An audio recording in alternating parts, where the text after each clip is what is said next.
Supreme কোর্টের নির্দেশের পরেও অব্যাহত থাকবে কর্মবিরতির সাফ জানিয়ে দিলেন মালদা মেডিকেল কলেজ ও হাসপাতালের জুনিয়র চিকিৎসকেরা। মঙ্গলবার মালদার মথুরাপুরে অভয়া ক্লিনিকের মাধ্যমে সাধারণ মানুষকে চিকিৎসা পরিষেবা দেন মালদা মেডিকেল কলেজ ও হাসপাতালের জুনিয়র চিকিৎসকেরা। 10টিরও বেশি বিভাগের চিকিৎসকেরা সেখানে হাজির ছিলেন। চিকিৎসার পাশাপাশি বিনামূল্যে ঔষধও দেওয়া হয়। হবিপুরের পর মানিকচকের মথুরাপুরে এটি দ্বিতীয় অভয়া ক্লিনিক।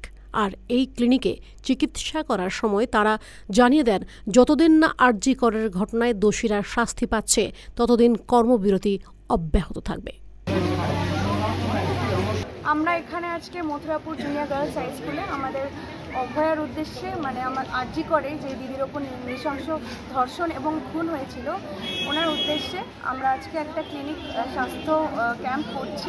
সেখানে আমাদের বিনামূল্যে ওষুধ দেওয়া হচ্ছে এবং রোগী দেখা হচ্ছে। বিভিন্ন বিভাগ রয়েছে এখানে, জেনারেল মেডিসিন, জেনারেল সার্জারি, স্ত্রী প্রসূতি, শিশু বিভাগ, নাক কান গলা চোখ সমস্ত কিছুই রয়েছে। ওনারা আসছেন এবং ডাক্তারদের দেখাচ্ছেন। আমরা ফ্রিতে যতটা পারছি ওষুধ দেওয়ার চেষ্টা করছি। এটা আমাদের একটা প্রতিবাদের ধরন। আমরা এভাবে প্রতিবাদ করছি যাতে আমাদের দিদি ন্যায় বিচার পায়। আমরা তো আমাদের হাসপাতালে কর্মবিরতি রেখেছি, আমরা জুনিয়র ডাক্তাররা। আমাদের সিনিয়র ডাক্তাররা ওখানে এমার্জেন্সি বিভাগ চালু রেখেছেন, সমস্ত এমার্জেন্সি রোগীকে দেখানো হচ্ছে। কিন্তু আমাদের জুনিয়র ডাক্তাররা এখানে বিভিন্ন জায়গায় গিয়ে রোগীদের কাছে কাছে পৌঁছে যাচ্ছেন, কারণ আমরা হাসপাতালে কর্মবিরতি রেখেছি। এদের তো আমাদেরকে প্রয়োজন, তাই আমরা বিভিন্ন জায়গায় তাদেরকে সেবা করছি। এখন পর্যন্ত কত জায়গায় শিবির করেছেন আপনারা?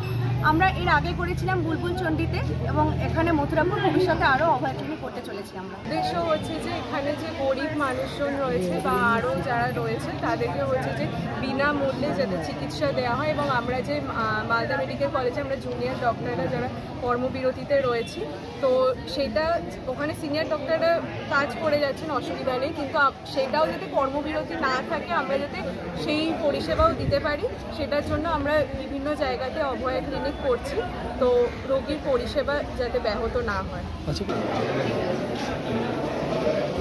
মালদা টুডে।